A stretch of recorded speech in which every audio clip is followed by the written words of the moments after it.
अजीज तलबा व तालिबात, अस्सलाम वालेकुम वरहमतुल्लाहि वबरकातुहू।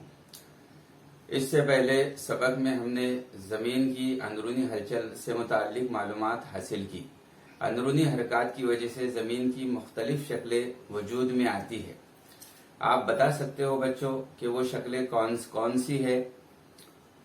बर-ए-आज़म, पहाड़, सतह मुर्तफा, मैदानी इलाके वगैरह।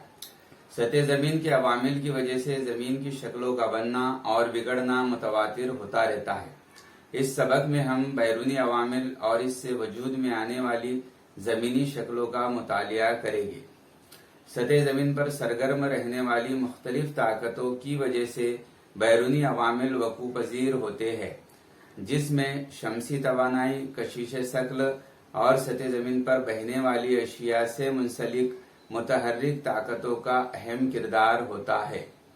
अंदरूनी हरकत की वजह से ज़मीन पर बनने वाली ज़मीनी शक्लें इब्तदाई और सानवी शक्लों की हैसियत से जानी जाती है।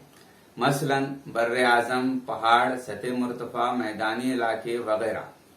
बैरूनी अवामिल में फरसूदगी, खुदाई, ईसाल, सिंचाई वगैरह की वजह से इब्तदाई और सानवी शक्लों में तब्दीली होकर इससे तीसरी किस्म की जमीन तैयार होती है। मसलन रेत के टीले, तिकोनी इलाके, यू शक्ल की दरारें, डेल्टा वगैरह। शुक्रिया।